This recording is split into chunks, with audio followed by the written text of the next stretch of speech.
All right. Larry, I had to admit today, I had to admit to being wrong.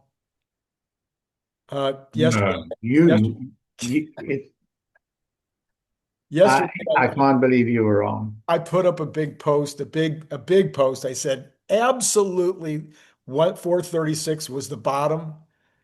I mean, I really made a big deal about it, big letters, all caps, I You guys are always setting these bottoms and these, I mean, come on. mean, so It's a stock. it's a stock. It's a random walk. I know, but I mean, I From couldn't believe it day went to down. day, it's a random walk. All these guys with their charts and stuff, it's CRAP. I won't say it. You won't see it.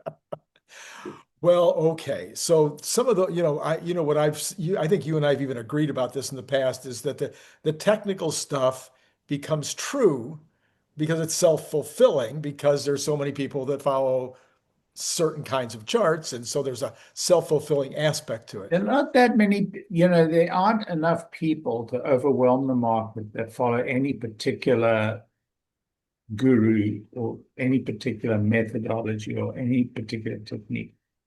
The lesson of the market after, 60 years of this, the lesson of the market is that at any given time, it's a random walk. At any given time, it's a random walk. Obviously, there are patterns of support. You see very large deals going through one way. Mhm. Looks like there's support. But then, countervailing pressures may change. At a given moment, it can change so dramatically. And there's so many different forces. I mean, it's a very, very, very deep market. So by definition, I think this kind of analysis fails. So one of the thoughts I had since we were working on this book about AI, and one of the obvious questions people would ask as well, if AI is that good, it should be able to predict the market. And so as I was trying to think that through in my mind and trying to think how I would propose the question to Grok, it occurred to me that if everybody started using Grok to predict the market, and if Grok gave roughly the same answer to everybody, then the right way to move would be to go the opposite of what everybody else was going because Well, that's exactly the conundrum. As soon as you get a particular movement, there's a countervailing movement. I mean, firstly, right now, by far, the majority of AI users use ChatGPT. right. And so there is a company, there is an app that's using, AI Uh-huh. to do its predictions. I read it. They were raising some funds the other day and they sent me a package. And, basically I said, that's fine. I, these guys are going to have one big bust one of these days. They'll do fine and then they'll have a big bust. And everybody does have a big bust. Even the finest investors from time to time will have a big bust. Well, thank you, Larry. Thank you for being one of the finest investors. Yeah. Yeah. But I was kind of surprised. Okay. I was kind of surprised. I did, though, think about it in a couple of ways. Maybe you have some thoughts as well. One of the things is there's a lot of profit on the table right now on Tesla. 30% right now, even after coming down as much as it did, it's still 29% in 30 days. Yeah. Yeah, it builds its own counter pressure simply by rising as dramatically as it has. If it rose, very, very predictably over time, it wouldn't matter. But these huge rises always bring, the opposite reaction, and that is profit taking. That's what Yeah, it's called. right. For a reason. Yeah. Well, one of the other thoughts that came to my mind was the "What have you done for me lately" conundrum. Since you're using conundrum, I'll go ahead and use that again. So Yeah. So we get the 497,000 and the 12.5 gigawatt hours. So then a day later or even a minute later, it's, well, okay, but what's going to happen in the fourth quarter? Yeah, So I did notice a few people talking about that. right. And Yeah, but I mean, you know, Bloomberg carried in the article about the 497 beat. yes, It was a really, really down article. This Laura Kolodny, you know, who's how they keep this woman on as a reporter just shocks me. Anyway, she managed to spin it into really bad news. Now, energy can't keep up like this. It's going to be a bust next quarter. The auto sales are going to be a bust, and FSD is a bust now, and because something's going wrong with it. I don't know. She spun some story about why it was bad, and and the Chinese robots are going to. I mean, basically, she said this is the end of end of the road for Tesla. I mean, this is Bloomberg. yeah. Well, these guys have got no pride in their company, in their brand, in their reporting. Terrible, terrible.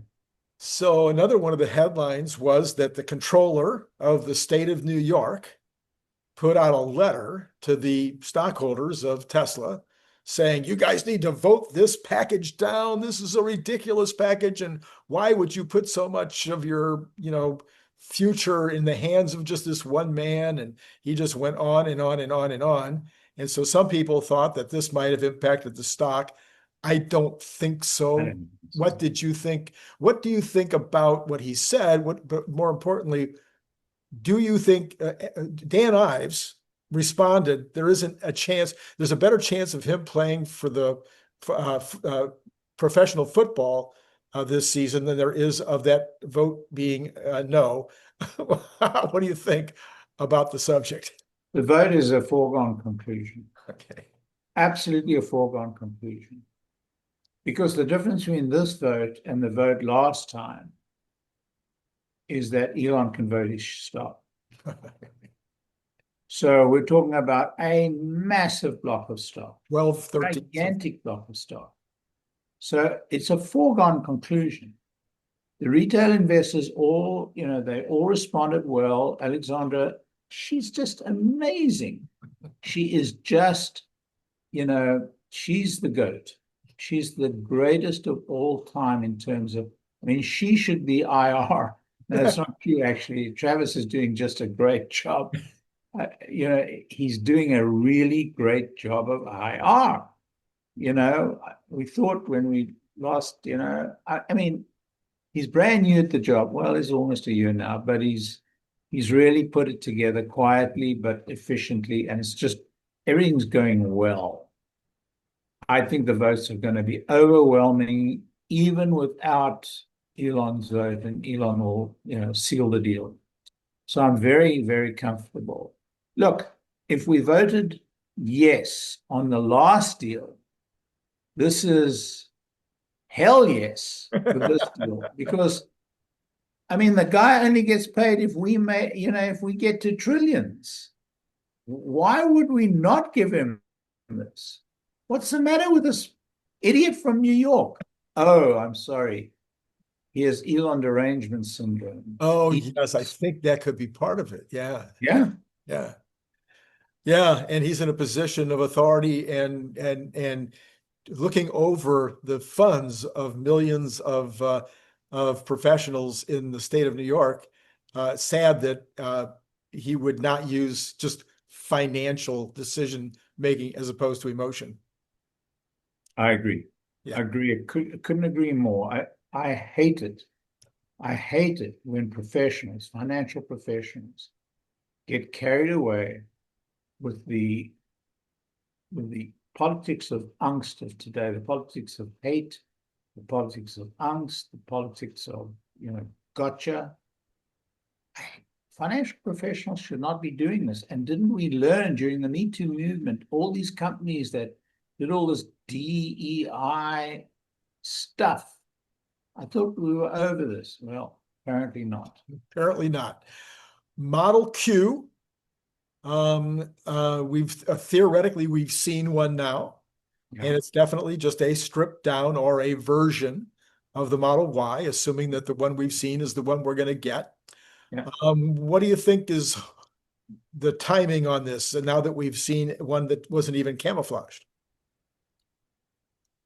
Well, I hope it's pretty quick. I hope they're going to be able to deliver in volume in this quarter, because if they don't, the quarter numbers are going to be down, which, don't trouble me, but will definitely impact the stock price for a while. So yeah, I hope they move quickly. Everything turns on the price. Yeah. Everything turns on the price. We've seen that the Model Y moves extremely well when it gets a $7,500 rebate. Mhm. And this car will be theoretically a $7,500 rebate. So we'll see. I mean, I hope that they do well with it, but I think it'll be a great car for the 4-passenger Robo-taxi. Yeah. We need a 4-passenger Robo-taxi. It's true that the Cybercab can do great for 2-passenger, but we'll need a 4-passenger. Sure. And this is the right package for the 4-passenger.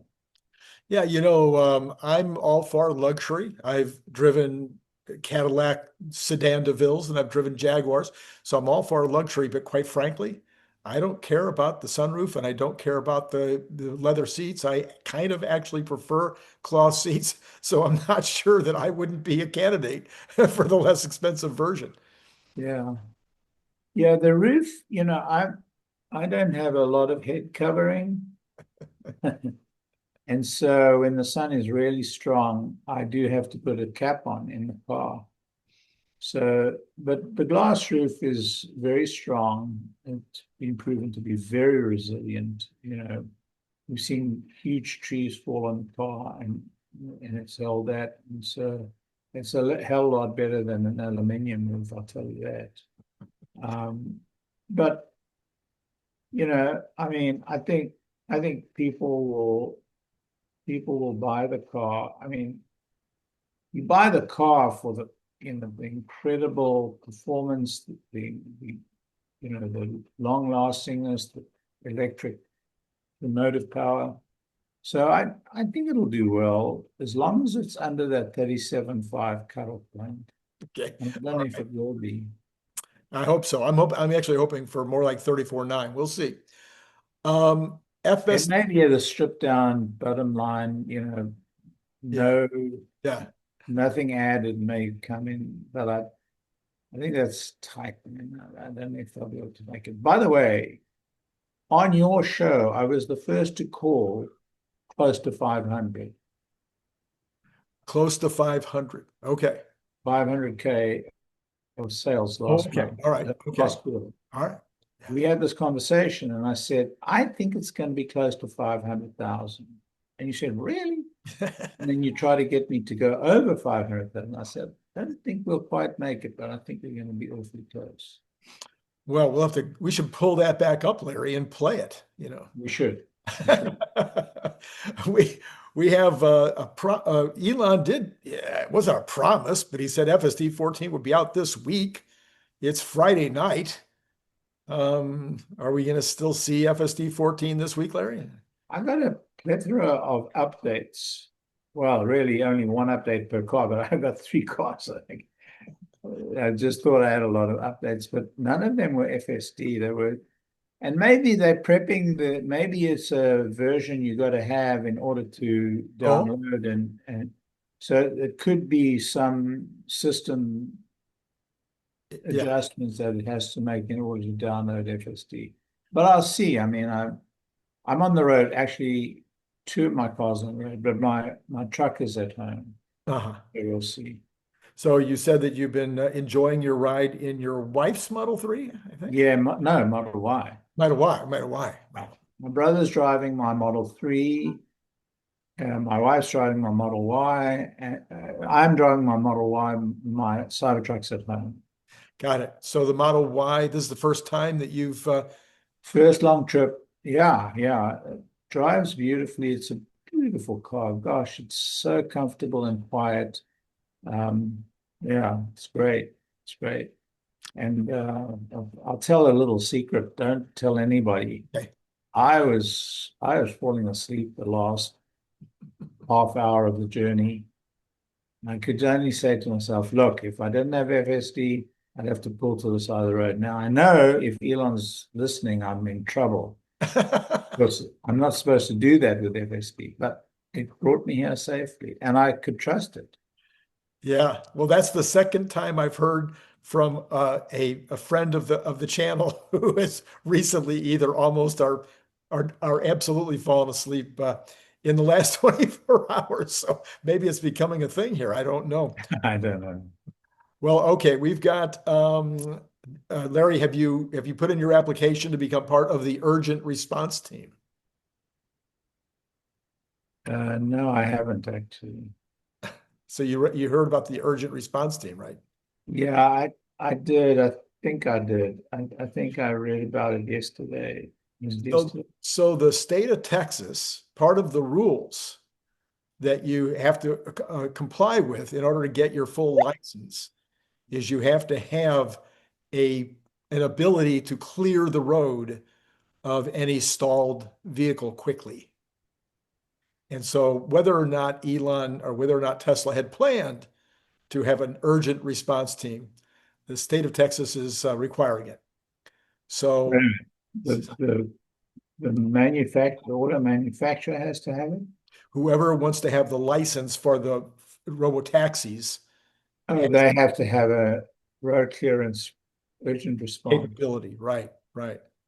So I saw the where it says this in the act. Somebody put that up today, and so they've got this application process now of hiring people for that particular job. I'm thinking that my normal process in hiring was about 2 weeks. I'm thinking this is probably 2 weeks of training. So maybe we're looking at pulling uh, the driver safety person out a month from now, and just in time for the November 6th meeting. Look, I don't think it's going to happen before the end of the first quarter. I stick to that. I mean, having an urgent response team will add to the capability. I thought you meant urgent response to the garbage that they post on Oh no, I wish. in the newspapers. No, that was supposed to be you and No, me, our friend. I don't. I think that's an added requirement. I think they're working towards meeting that requirement. But I honestly think that we've got to see, a really solid set of statistics from V14. And he was talking about V14 point next Right. being, sentient. So in my head, I'm thinking they're waiting for V14 point next before they pull the driver out. That would be my guess. Look, it took Waymo 2 years to take their driver out. So 2 years. So a lot of people are thinking, gee, there's going to be a few hundred Tesla stockholders down in Austin for the 6th. Wouldn't it be nice if those Austin stockholders got to ride around in a truly uh, ready to go cyber? I don't think it's going to happen. Don't think it's going to I happen. Okay. really honestly don't believe it's going to happen. All right. But Switch. the stockholder meetings that I've been to, they don't have events around it. They don't have typically they don't have product announcements around it. And they don't have like all kinds of events around it. It's when they have like the cyber rodeo or they have a product announcement. That's when you get to do the rides and that kind of stuff, like the Robo-taxi, the Robo-taxi day and so on. So I think that that's just people, Well, hoping maybe a little hope. yeah, that's their wish list. Yeah. Outside of Tesla, we had two pieces of, I think, general news today. Hamas, you were on the road, you might not have heard, but Uh-huh. Hamas has more or less agreed to Trump's 20 part paper or offer. They're still asking for negotiations. Trump is supposed to speak on it, maybe even as we're talking now. Wow. He might be doing his response. My guess My is wife asked me anxiously if I'd heard this morning any yeah, response from Hamas. I was very skeptical that they would accept it. I think they're going to put a counter proposal, have some counterpoints they to it. do have caveats. They want the arms to go to the Palestinian Authority instead of to whoever. They want negotiations on the details of the 20 points. I have a feeling that what Trump is going to say, if he hasn't already said it by the time this comes out, I have a feeling he's going to say, take it or leave it. This is not going to no negotiation. I don't know. That's what I think. I think the points, as I read them, can't be the whole thing because there just isn't enough detail. There isn't enough operational implementation. Mhm, mhm. So it would be unusual for them not to counterpoint and then sit down and work out the actual implementation. But if this is true, it's a red letter day. I mean, it's Oh boy. huge. Oh This boy. could Yes. be the biggest thing that happened in the Middle East for a long time. Yeah. Yeah. No, it would be it would be definitely a big deal, a very big Because deal. the way I read it, Hamas is really sidelined here. Yes. Oh yeah. 100%. And so there's some sort of authority, I guess the current government, but the current government, they haven't had elections in 15 years. Yeah, it wasn't really the current government. Basically, you have this a combined group of Arab and Muslim states, and Right, that's right. then what's his name from England, the prior premier. Tony Blair. Yeah, yeah, he was Tony, supposed to like oversee the whole thing. yeah, Um, I think there's some kickback on that. They don't think but anyway, to your point. Um, some things would have to be negotiated, but I think at this point, they're not saying we just need to negotiate the details. They're saying we don't agree to two or three of the points. oh, okay. So, Well, if they don't agree to Tony Blair, it's hard to see anybody that would be at that level of trust that they would be able to agree to. So it doesn't sound good to me. yeah, I think it's a step in the right direction, but I have a feeling that we're not, I think it'll take another few days or weeks before we really have a final Yeah, deal. yeah. And yeah, and then so today, Larry, there was no jobs report, I know. and the stock market. I got on with yeah, I was unable to ask the question today because I had such bad connection that I Oh, could listen intermittently to the oh, meeting, To but Kathy's meeting, yeah. Kathy's meeting, I was unable to ask Kathy. Okay, but we had no data, no economic data from the government now for 3 days. Yay! No jobs data today, and the market was flat. It didn't go anywhere. It was just flat as it could be. Maybe we don't need this data. Maybe we should just But forget. Randy, I mean, I don't understand why people even talk about getting this data because this data is horrendously wrong. It's horrendously wrong. There's no there's no value to getting the data where you know that the data is functionally wrong, directionally wrong, and you know, in value, in absolute value wrong. Right. So if it's, if we knew it was out by 5 or 10% per report, okay, gives us direction, it gives us a sense of what's happening in the market, we can make the adjustment. But we don't even know the right direction. It's 50%, and it's 50% wrong. And it's 50% wrong. Right. So, so, what was that? You make me laugh. I forgot what I was going to say. Um, yeah. Oh, I know.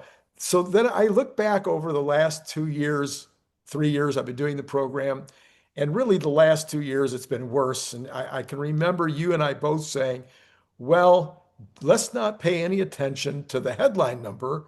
All we want to look at is the revised numbers. How many times did we say that in the last 2 years?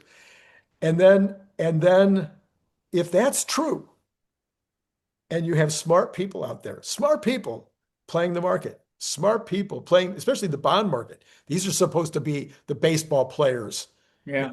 of the markets. Is the bond players supposed to be smarter than anybody, and yet the bonds and the equities would all go crazy over the headline number every single time, even when the revisions month after month after month would be so massive. How does that work?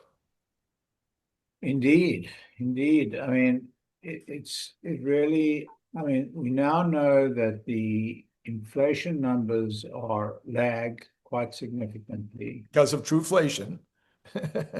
We see from trueflation really month, day by day, but certainly month by month, and definitely quarter by quarter, we see how far the index is from reality. Right. And there's no trueflation for payrolls. There's no trueflation for employment. Right. So we don't have an accurate employment number. So we don't know what would happen if we were getting accurate employment numbers. Yeah. It's such a pity, that we can't get these accurate numbers, because, man, it would make a huge difference to the ability to confidently buy stock or bonds, and. Trueflation has dramatically widened what they do report on now. I haven't had a chance to really go through it, but they have so many different indices now, I'm more confident of Trueflation than I was 9 months ago when I stopped using them. It seemed to be, they still do the monthly update, so now you can expect that on the first of the month it's going to be updated and it's going to jump a little bit one way or the other. But I don't have enough confidence in the rest of their numbers yet to really start reporting them. But they got a lot of different reporting now. So who knows? Maybe the government could just give them a contract and fire like massive numbers of. Isn't this administration firing everybody anyway? I would start right there. Just get rid of the BLS entirely. Yeah. It's trueflation to do the job. I think this sounds like a very good idea. Why not? Private enterprise. There you go. Speaking of numbers, Larry. Okay, here we go. Here we go. Now, okay. We got two numbers for you today. So we got Tesla, which was down 1.42% to 429.83. And in the after hours, up 0.09. So not very much, but over 430 again. And then the other one, Larry, because you told me you cared, we're going to look at NVIDIA, which is down 0.7 today, 187.62, and it down another 0.03 in the after hours. So I was hoping to see it back in the 170s. Yeah, 170s. Wow. Because I'm trying to accumulate, and it's like I can't pull the trigger because it doesn't get down. So which one first, Larry? You going to get more Tesla, or are you going to get more NVIDIA? Tesla, I'm pretty, my situation Tesla is that I'm pretty well invested. I don't see the need to add to Tesla. I've let my winners ride, and it's riding pretty high. But NVIDIA, I've started investing in NVIDIA back in 2010, earlier in that area. Mm-hmm. And then I sold them all in that huge run up in 2021. I got rid of a hell of a lot of my stock, and including NVIDIA. Of course, I can kick myself, but of course, yeah. Oh, what good does it do? If you have regrets, don't play the stock market. Exactly. That's one of the first things you have to get rid of if you're actually going to be serious about it. Okay. And don't look at your stock price every day. Don't look at your stock. But I'm in the business, Larry. I know. You have to keep these guys satisfied. You have to get to understand what's going on in the market. Yes. I get it. So one of the ways that I've been taught that you should look at a stock is the potential upside against the potential downside. Stephen Mark Ryan has famously been repeating for, I don't know, as long as I've been listening to him, that Tesla is the best risk-adjusted investment he's ever seen. Would you say that that is still true today? Well, there are specific risks related to Tesla that are pretty serious. So I'm not sure. I mean, the potential for Tesla is very high, but I don't know that risk adjusted, it doesn't diminish the opportunity rather than increase the opportunity. Stephen Mark Ryan tends to overlook some of the risk factors and tends to magnify quite significantly the opportunity.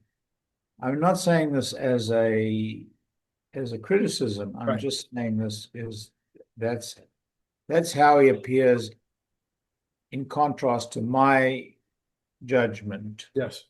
Doesn't make my judgment right. No, you're a realist, Larry.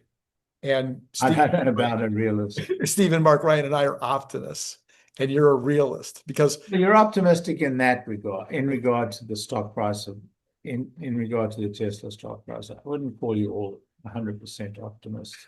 I mean, but Stephen Mark Ryan is very colorful. He is very colorful. He is colorful. I wish if I had his sense of humor, maybe I would have, 500. I love that guy. I love that. All right, let's see what the rest of the numbers look like, Larry. Yeah. So we've got the Magnificent Seven today. We're mixed. We've got the Dow up strongly, actually up 0.51% for the day. I think that is a new all-time high. The NASDAQ and the S&P, I think the S&P might also, no, I don't think that is an all-time high, 67.15. Did you and I talk about the S&P, 7,100? No, we didn't talk about the 7,100, but, I'm a believer. Okay, 7,100, end of the year, 7,100 for the S&P. I'm a believer. Okay, up 0.01% today, and the NASDAQ was down a little, but it had been at an all-time high earlier in the day and came down a bit. Any thoughts about where the market might be going in the near term? Because the long term, we just agreed 7,100 by the end of the year. Yeah. I don't know. I think that I think there's a very high certainty it could be higher or lower or stay the same. Very high certainty, one of those three. I think you're probably 100% right. We of course go to the bonds next. That's where I always go next. And I was not happy today, Larry. Up 3.1 basis points, back over 410 again. So we're sitting at 4.12. It's driving me nuts. It's driving me nuts. Your best friend Q. Yeah. By the way, I like Q. Yeah, it's probably the smartest or the most balanced, most. Yeah, if you go back over the years and look at his fairly prescient statements. Yeah, you have to respect the man. So he said today, let's see if it's still got it here.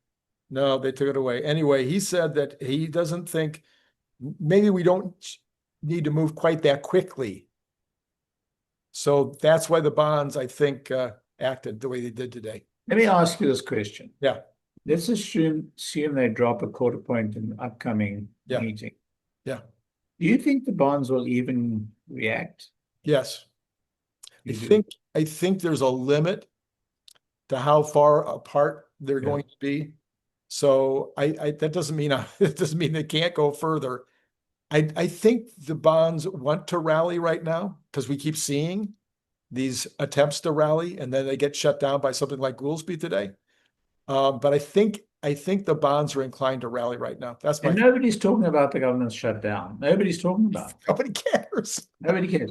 But I think it's going to be a moment for this for this government to fire like 20%, 30% of the employee base. And you know what? Nobody would even notice. Right. It would not. The That's a, newspapers would find stories to say, oh, sure. oh, so and so didn't get their benefits because the guy got fired or whatever. Right. But honestly, I think they can cut, 30%. And from your lips to God's ears, Larry, proving that I grew up in a Jewish neighborhood because I know There that's you go. so we've got oil just a tad up, still sitting, although under $61 a barrel. And the So Russians are going to buy oil. Can you believe that? buy oil Yeah. because so many of their refineries have been put on fire. And this is just the beginning. Just the beginning, because drones, Larry, drones. I don't know. They're going to use missiles as well. I mean, Yeah. Russia just doesn't have they may have depth of air defense around their major cities, Mhm. certainly around Moscow and, Mhm. and certainly St. Petersburg, but they just don't have the breadth Right. of of cover. And the Ukrainians have found the soft underbelly or overbelly. So it's quite possible that this is going to become really a big thing. Yeah. Anyway, we'll see. That would certainly be one way strategically to potentially speed Yeah. the end of the war is to hit the infrastructure really, really hard. Natural gas finally coming down. It's down 3%, 3.33, but that's still fairly high. Let's see, gold. Natural gas there could be a very, very high, a great pressure on natural gas. So to speak. Yeah, so to speak. If the Ukrainians keep hitting natural gas resources, Yeah, yeah. because Europe will be forced to buy gas That and might be replace all of that Russian gas. that might be what's happening here. That might be what's causing it. We'll have to look. I'll have to look deeper into that. We've got wait a minute, gold, Larry. We're going to be right. It's going to go to 4,000. Yeah. Your second round is going to be right. Going to go to 4,000. I don't think it's. I think it's going to bounce. I think it's going to hit 4,000 and be a big thud, just like almost like Tesla. At Look, it may exceed 4,000. it might. It may exceed 4,000, but you may be right I mean, nothing can go up forever. There are Bitcoin. there are a bunch of people who are experts in gold who are making pronouncements about it getting to 4,000 and whatnot. The interesting thing is, historically, as I read millions of headlines, these guys, there's not any certainty at all about gold right now. There's like nobody knows what's going to happen with gold. They're making all kinds of excuses and all kinds of, but they really don't. You can just tell. They're like, well, yeah, it's going to do, but it's not the kind of certainty you normally hear from the pundits. It's very, very. Well, there's a mechanism right now that's causing this rise in the price of gold, and that is the BRICS move out of the dollar. Right. But we'll see. I mean, in every price movement, there's mechanism that's going to undercut it. That's the nature of the market. Bookending our story today. That's where we started. There's always this counter mechanism that you can count on coming in at some point. All right. We have got Bitcoin up 1389, 122, 265. Let me go inside. No, not going to get there yet. The high for 130. No, 120, 120. It was a shade under 130. I would hate to argue with you, Larry, but I want to call it 123.8. Oh, I thought we hit one. Yeah, 123.8 is what it looks like here. Okay. Best I can read it with my aging eyes. So we are only 1,000 under that, 1,500 under that. So we're getting really, really close to all-time high there. So are we going to call a Bitcoin high? Based on the current run-up, and maybe this has to do with the government not being in business, I'm not sure, but everybody says it's going to go up. I mean, all the guys that think they're experts think it's on the way up. Well, I don't follow Bitcoin very much. I don't Either. really pay Either. attention. I've got maybe $1,000 in Bitcoin. CERN Basher did a video with me that was up last night that was dealing with income products that are based on Bitcoin. Same guy, Sailor. Boy, I got massive response from that video. I got way more views. That's a Ponzi scheme if ever I've seen one. Okay. No, it's a Ponzi scheme. I get your position 100%. It is a little different. But yeah, I understand. No. Yeah. I mean, he's going to do fine when Bitcoin goes up, but Bitcoin can it can whipsaw like you've never seen, and he'll be left with whiplash. I don't see what happens when if Bitcoin, has this crash to 80,000 or 70,000, it could go to 60, it could easily halve.